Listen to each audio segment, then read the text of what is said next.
મહત્વપૂર્ણ સમાચાર અત્યારે સુરત ખાતેથી સામે આવી રહ્યા છે। જી હા, બિલકુલ આપને જણાવી દઉં કે સુરતમાં કડોદરા ખાતે કોંગ્રેસ અને આમ આદમી પાર્ટી પર હર્ષ સંઘવી દ્વારા પ્રહારો કરવામાં આવ્યા છે। જી હા, બિલકુલ વિરોધીઓને અનેક બેઠકો પર ઉમેદવાર પણ નથી મળ્યા તેમ કહેવું છે હર્ષ સંઘવીનું। ઘણા સ્થળે કોંગ્રેસ, આમ આદમી પાર્ટી અને અપક્ષ ઉમેદવારોએ ફોર્મ પરત ખેંચ્યા છે। તો જિલ્લામાં ચારેય ખૂણેથી કોંગ્રેસનો સફાયો થયો હોવાનો દાવો પણ વ્યક્ત કરવામાં આવ્યો છે। કાર્યક્રમમાં ઈશ્વર પરમાર સહિત જિલ્લા સંગઠનના આગેવાનો પણ ઉપસ્થિત રહ્યા હતા। આ સાથે જ સભામાં ઉમેદવારો સાથે મોટી સંખ્યામાં કાર્યકર્તાઓની ઉપસ્થિતિ જોવા મળી છે। બીજા રાજ્યોની ચૂંટણીમાં ગુજરાત અને ગુજરાતના નાગરિકોને મૂર્ખ કહેતા હતા। અમે મૂર્ખ નથી,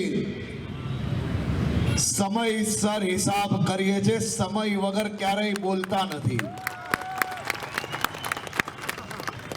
અને તમે હિસાબ તો જો,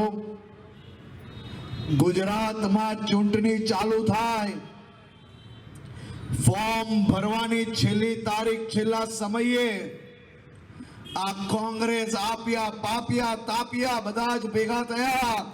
કોઈ 200 થી વધારે સીટો પર એક બી મૂર્તિઓ લોકોને ના મળ્યો। થોડું આગળ વધ્યા,